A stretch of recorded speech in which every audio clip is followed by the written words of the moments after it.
work for me. Catch it. Healing is a finances. Yes, sir. Waking up, catching synchronized numbers. At times, y'all synchronize slumber. Serving at the most high, y'all getting served. Here we go. Early bird get the worm, so I get the bird. Peace. What's up, big homie? What's good, dude?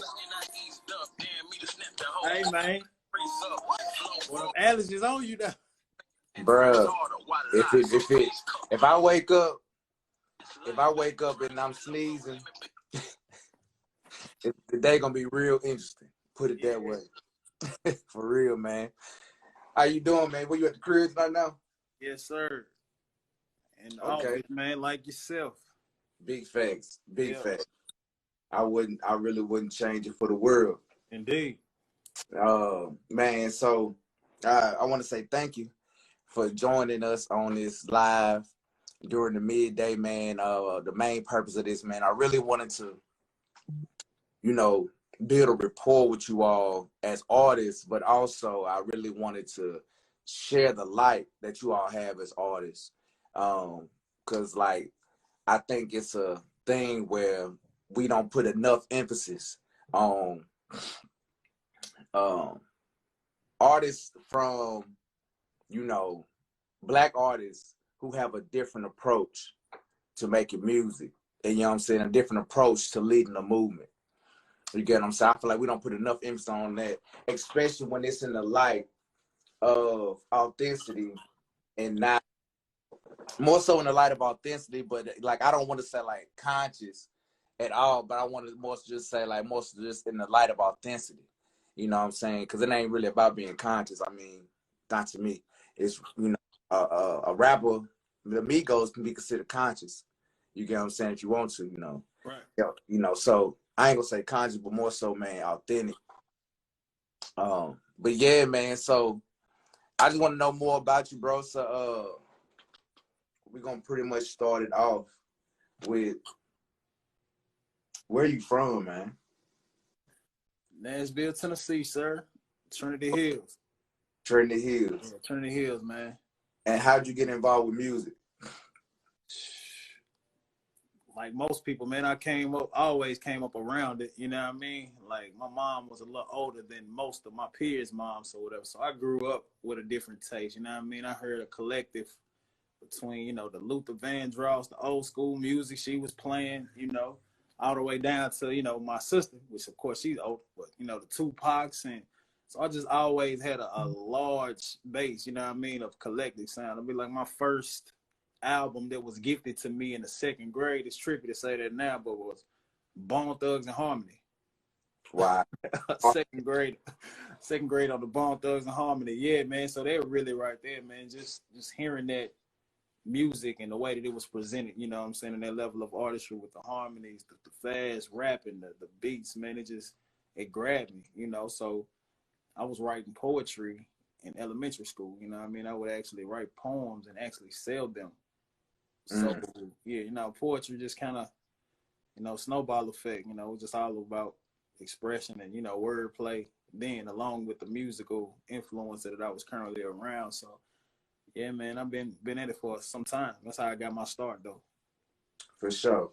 So we talked about your start, man. So can you talk a little bit about your new project that you have out? Yes, sir. The project Poetic Just Us, 333. Okay. So it's not justice, it's Poetic Just Us. Okay. Poetic Just Us. It's another play on words. Right. Don't read it too fast. Absolutely. Just us. And really that was, just speaking to the Black experience. And that's all I can speak from is my experience as a Black man, in America. And, what I've gone through. And as you look, it's not hard to see. I'm just a reflection of many, I'm saying? My story and my struggles are not unique to this system here that we're a part of. So that's where it came from. I mean, and you played it a few minutes ago. The intro starts off with a clan member just talking about the setup that has taken place, and how it's just all been set up for us to self-destruct, And in hindsight, I've seen a lot of those traps that I almost fell into, myself, but I always just had a sense of awareness, and just, put it in the art. So yeah, that the whole album is more of an experience, man. I can't even call it an album. It almost is everything leads into the next. You know, it starts off real dark with, you know, with your boy talking about how I set up, but I mean, it definitely evolves, man. It's an evolution. So I would highly recommend anybody that presses play, just listen with an open ear and an open mind and take it from start to finish. How would you say, how do you, you know, because you speak a lot about awareness and you speak a lot about it being experience, man, it seems like you have a lot of like leadership qualities. You know what I'm saying? I would say that, you know, from the music you're making and the intent that you have with the music that you're making. My question is, man, how do you think is the best way to introduce leadership through art? The best way to introduce leadership through art? Yes, sir. Well, you know, in a digital age where everything is content driven, and you know, as far as we're talking about a positive change based on the things that we don't no longer want to accept or no longer serve us in the world, you know, then it's always starts with self, you know, in my opinion, and just being that change, embodying that change that I would like to see in the world. So to answer that question, I would just say, first we have to start being that change, but then, you know, put it on film. You know what I mean? So much of the good deeds, you know, go unrecorded because it's not captivating anybody. You know what I'm saying? It's not drama. It's nothing that keeps you on the edge of your seat. It's nothing. No, you know what I'm saying? It's no edge to it. You know, however, I would just say more imagery. I mean, that's how the opposite side play, you know, through imagery and media. So on the flip side, real leaders that possess real leadership qualities have to fight the same way, and that's through imagery. For sure, man. So I appreciate that answer. They have to fight. That we got to use the same tools that are being used against us. You know what I'm saying? But dab it in a different type of medicine. So I want to say, man, I appreciate that answer too. You know, I want to know, what are your have you ever tried to embrace the plant-based lifestyle, or like, is that a thing for you? Just curious, because, you know. Oh yeah. Yeah. Oh yeah, absolutely, man. That health thing has been a big part of my most recent, you know, evolution. Literally about 2 or 3 years ago, man, I had got up to like 279, bro. I was pushing like 280. Wow. But I snapped and took it serious, man, and I'm still not as knowledgeable as I would like to be. But I'm definitely more conscious of what I put into my body and the way that it makes me feel after I put it in there. So yeah, I've embraced it. I would definitely say I got to get back to it, a Southern V. You know what I mean? That vegan mac and cheese, tempeh. I do a lot of tofu stir fry with anything. You know what I mean? Vegetables. Facts. Okay. So, yeah. That right there, definitely, I can definitely tell the difference between, you know, plant-based eating and the way it makes me feel after. Yeah. That's good, because one of the things that's really big about Bang for Liberation, man, is our theme is connecting peace through sustainability. And we plan to have a free plant-based buffet. We plan to have some different eco advocacy programs. We plan to have some different repurpose activities at this block party. So I always just try to like formulate conversation, you know, with other Black people, man, who are in this space, man, who are plant-based or going green, or plant-based or going green, man, because I just think it's really, really something that we need to put more emphasis on and put more attention on in our community. And, you know, the efforts that we take as far as in the community as Recycle Reinvest are not only just for Black people. We want to heal the earth. But me being a Black person, and, you know, being a Black man in America, I make sure I make it my importance to put an emphasis on that for Black people. Just want to make that clear, you know. Recycle Reinvest, we are here for the community. And, man, we'll really appreciate our artists who take the time to use their voice, use the message to take the time to use the voice and that message for something positive and something that is building the people up. So I want to keep going with the interview, man, and I want to ask you another question.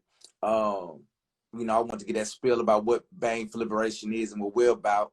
What made you embrace Bang for Liberation? Why did you choose to be a part of this block party? Man, first of all, it had everything to do with the souls and the energy of those who I was actually invited by, man. And that's, that's your boy, Joseph. Mm-hmm. So, man, we definitely on the same frequency, and then actually having a chance to meet you, face to face for the first time at the, at the conference the other week. Mm-hmm. I felt that same energy, so I definitely felt like it was something that I was being, pulled to, and definitely a piece in, in the story, and just something I was supposed to be a part of and pour into it as it was pouring into me, because I definitely resonate with the message and the whole movement behind it. So, and Bang for Liberation, man, that's dope. And if you listen to the album Poetic Justice, 333, that's what it's about. It's a project of liberation. And at this point, man, we bang for everything else. You know what I mean? Like, we ain't bang to get freedom. What are we doing? You know what I mean? And that's physically, mentally, liberation. I'm here for it, bro. Man, appreciate that. That's a great answer, man. I got a question for you. We ask this question to every artist, man, and everybody who's gonna do this interview. But we want to know, if you do or if you don't, how do you reuse, repurpose, recycle, and reciprocate love to the earth in any way? And I probably I think you hit it on a few areas, but if you could kind of reiterate. Just to put a little funny story, man, it's crazy because everything comes full circle. And nowadays, man, I remember being the young, the young, unaware, ignorant about, you know what I'm saying, like how much the earth gives to us and how we have to take care of it, you know what I mean? So at one point in my youth, throwing stuff out the window, you know what I mean, just reckless with it, just trash everywhere. And now I find myself being that person, even just picking up trash daily of something that somebody was reckless enough to just throw in my yard, and it irks this shit. Can I cuss? It irks me. You good?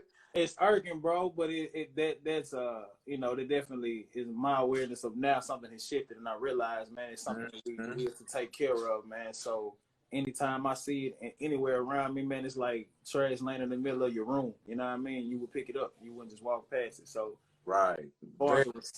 As far as recycling goes, I'm not gonna say I'm there yet. I need to be more, but I am more aware. Like, my son is 9, and he gets on me because I no longer will bring the 34 bottles of water in the house because there's a lot of plastic building up, and we ain't got no methods of recycling. So I have been aware. Now we just taking it down to the jug. I don't know if that makes sense, but I'm aware, man. I'm making steps in the right direction. That does make sense, because there's no perfect way to be an environmentalist.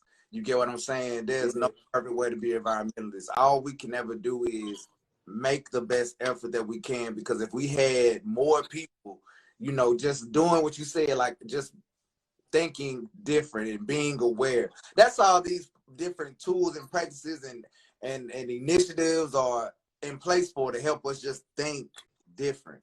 You know what I'm saying? And long as we're, if we can have, 1 million people doing sustainability imperfect, that would be better than 1 million people not doing sustainability. You get what I'm saying? Yes, sir. Yep. It's about just trying to make it perfect, but like you said, just taking those little steps, man, to make it more useful with our time and what we're putting out and what we're taking in. You know what I'm saying? For real. Man, look, I ain't gonna hold you for too much long. I just want to know, last question, do you have any shout outs, any big ups you want to give out, and any last comments that you would like to, speak and let the people know about from Blk Brilliance? Man, first of all, sir, just big up to you, man, for providing that platform and raising awareness on the planet as far as that goes, man. It's a big thing. Like, I never would have thought that I would be sitting here holding an interview about this. You know what I mean? So the fact that you brought me into your inner matrix on some stuff that I now feel convicted for, big ups to you. Big ups to everybody involved, man, and the youngins out there picking up the trash. I see the pictures, I see the movement, and that's dope, man. Shout out to everybody that's just taking time out of the day right now, tuned in, and just watching it. And yeah, man. So anybody under the sound of my voice, follow me on Instagram, Long Live Brilliant. I do have an album out, streaming on all platforms. It's called Poetic Justice 333. Yes, sir, 333. My official website is BlkBrilliance.com, BLK Brilliance. I also have a clothing line, empowerment apparel, Black Light Wear. All of the links are on the website. As a matter of fact, I'm rocking one right now. BLK, Birth, Life, Knowledge. That's the acronym for it. So yeah. Will you have any merch available for sale at the block party? I will probably not have any physical merch on me, but I will be moving and shaking with the links to get back to the website. So okay, people will be able to place their order. Yeah. Solid business, man. Look, I'm gonna play a song off the new project while we heading out, because I know people gonna come back and they're gonna check this video out. Man, if y'all got any questions, any comments, please put them in below. Man, look, I'll see y'all when I see y'all. Man, look, do what you can, do what you do. Bang for liberation. Peace and life, family. All right, bro. Thank you for that. Yes, sir. The opposition watch. 1080p, they see it clear, we ain't Hold stopping. on, They say hold on.